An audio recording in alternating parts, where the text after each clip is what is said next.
Number 1. This one was posted directly on the official website of the Texas Police Department. 2 officers were mid-pursuit when the suspect vehicle unexpectedly slowed down and pulled over at an intersection. The officers got out of their patrol cars and approached the stopped vehicle fully expecting to make contact with whoever was sitting inside. The car was completely empty. Engine off. Doors locked. No one in the driver's seat. No one in the passenger seat. Nothing at all in the back. The vehicle had rolled to a complete stop entirely on its own, and whoever had been behind the wheel just seconds before had simply ceased to exist. Officers circled the car multiple times and checked every possible angle. One of them said out loud on camera that it was magic, because honestly there was no better word available for what they were looking at. No hidden compartment was ever discovered. No camera angle, from the dashcam or from any surrounding surveillance footage in the area, captured the driver exiting the vehicle at any point. The footage was reviewed carefully and returned nothing useful. The suspect was never identified. The case was officially closed with no explanation attached to it. They saw what happened, had zero explanation for it, and simply put it out there publicly. A locked, empty car that moments before had been actively running from law enforcement at speed. Still completely unresolved to this day. Number 2. Officers got a call about a violent assault. That alone was not unusual. What made this call different was the specific detail the caller gave. Someone was eating another person. Literally, not a figure of speech, not an exaggeration. The officer on duty figured it had to be a prank call. People make those all the time. But protocol said check it out anyway, so he drove out to the scene. The moment he stepped out of his patrol car, he saw it. A man crouched over another person on the ground, tearing into his face with his bare teeth. The victim was face down and completely unresponsive. The officer yelled commands. The man did not move, did not look up, did not flinch. Warning shots were fired in quick succession. Nothing changed at all. The man stayed completely locked in, as if a cop standing 5 feet directly away with a drawn weapon simply did not register. It took 4 shots before the officer could finally stop him. After that, the case went cold fast. No press release. No public report. Some sources suggest it was quietly classified and sealed from any further inquiry. The working theory at the time was bath salts, a synthetic drug that was surfacing everywhere and was known to cause complete psychotic breaks with extreme violence. But that explanation was never officially confirmed and never fully satisfied anyone who had actually watched that footage. Because whatever was driving that man, nothing about what he did on that road looked like a human reaction. It looked like something else entirely. And nobody has offered a better explanation since. Number 3. Christmas morning, 2020.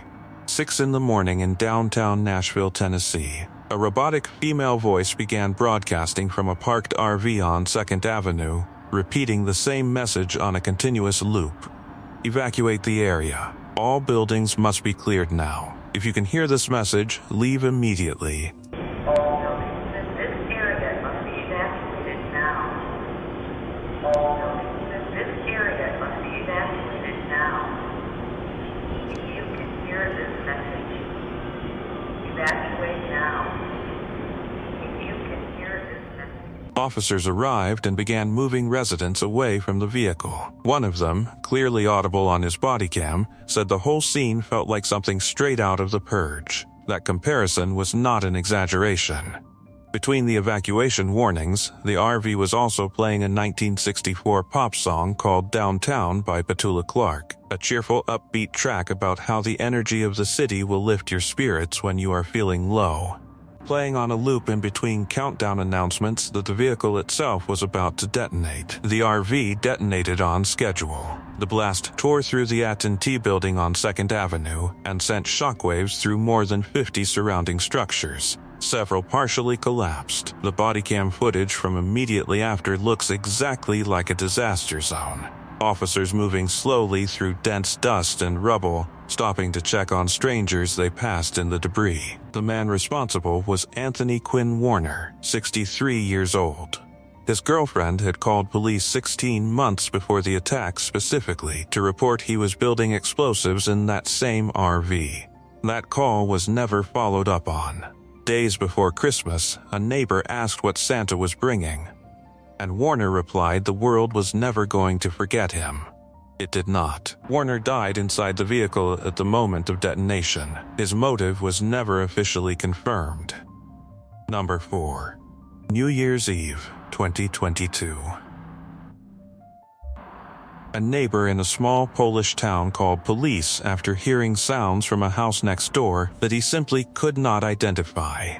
Not music, not voices, nothing within his frame of reference. Deep guttural groaning, heavy rhythmic thumping, and high-pitched screeching that he said he had never heard anything even remotely comparable to in his entire life. When officers arrived, what they found stopped them immediately. The house had a documented and well-known history throughout that entire community. It had once belonged to a family of cannibals, real and verified, people who had killed and consumed human flesh as food over the course of several years. The family was long dead, but the house was still standing in the same spot, crumbling and abandoned, and no one in that town had any uncertainty about what had happened inside those walls over the years. A 20-year-old woman named Camila had entered the house that night with a group of friends. Their stated intention was to contact the spirits of the cannibal family. That decision proved catastrophic. Camila became suddenly violent and erratic, barricading herself inside a room and refusing all communication. Her friends described what they were witnessing as a full possession.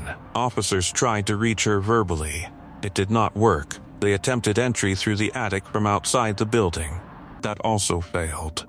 A paramedic was eventually called because the officers themselves needed assistance handling what was happening. Camila was physically removed and transported directly to the hospital. The moment she arrived, she was completely calm. She said she remembered nothing. Doctors found no signs of mental illness. Her blood showed no trace of any substance. Nobody has ever been able to explain it. Number 5. November 22nd, 2021. A woman came home to find her front door standing wide open. She had not left it that way. She called the police immediately, and 2 officers arrived to clear the property. Body cameras were rolling from the moment they stepped through the threshold into the house. The place felt wrong immediately, half empty, even though someone was actively renting and living there. Closets completely bare. Rooms dark with no signs of regular daily use anywhere. The woman had only been renting the property for about a month. Officers split up and worked systematically through each room, announcing themselves, checking every corner and every closet door. Both reported back clear. Then the doors started opening on their own. Not drifting in a draft, actually swinging fully open right as an officer stepped toward them, precisely as if something on the other side was aware of and responding to their movement. The audio shift happens immediately. Breathing got noticeably heavier. You can hear it without anyone saying a word. That specific kind of tension that your body registers a full moment before your brain has worked out what is actually wrong. Then came the footsteps, loud, distinct, and directly behind both officers simultaneously. Both turned at exactly the same moment. The hallway behind them was completely empty. No person, no animal, not a trace of movement. Every room had already been searched and cleared. There was nowhere in that house left where anyone could possibly be hiding. The footage was reviewed. The house was re-investigated. No rational explanation was ever found for the doors or the footsteps. The woman moved out shortly after. The property still stands today. Number 6. In the parking lot of a Giant Eagle in North Olmsted, it looks like a normal afternoon. Families are loading groceries. Cars are pulling in and out. Nothing appears unusual. A mother opens her car door with her 3-year-old son standing beside her. Within seconds, a woman approaches from behind. There is no argument and no warning. She suddenly attacks. Witnesses immediately start screaming for help. The suspect walks away calmly while bystanders rush toward the child and his mother. Someone calls 911. A shopper begins performing CPR before police arrive. When officers pull into the parking lot, they step directly into an active life-saving effort. The body camera captures the scene clearly. The child is lying on the pavement, unresponsive, while adults work frantically around him. Officers quickly take over CPR. Their voices are focused and direct. They coordinate compressions and prepare for transport.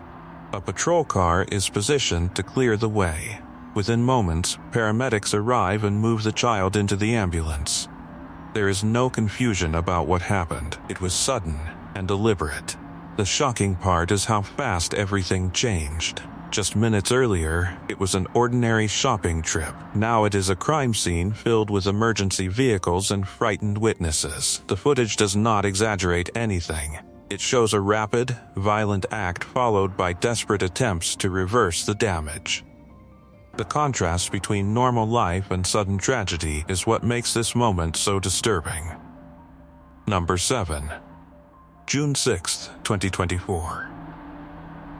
A female officer pulled over a driver named Sarah during what started as a completely routine traffic stop. The exchange was standard in every way. Questions asked, answers given, ID checked and handed back. The officer told Sarah to stay put while she walked back to her patrol car to run the information through dispatch. A few seconds later, the officer noticed that Sarah's registration had expired. She turned around and started walking back toward the vehicle to inform her. Sarah was gone. The car was still there. Door fully closed, windows all the way up, engine still running. The officer pulled the door open and looked inside. Empty seat. She walked the entire perimeter of the vehicle. She scanned the surrounding road in both directions. She radioed dispatch immediately. There were no footprints visible anywhere around the car, no movement captured anywhere on the dashcam, and no indication from any angle that Sarah had physically opened a door or left the vehicle during the brief seconds the officer had her back turned. The footage was released with both the bodycam and the dashcam running simultaneously, two completely separate cameras capturing the same event from two distinct positions. Both showed the identical outcome: a parked car with a closed door and an empty seat when the officer checked. Sarah was never found.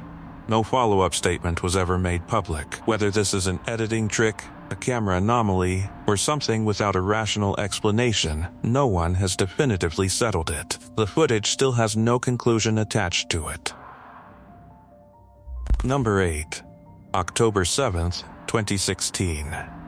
Wisconsin.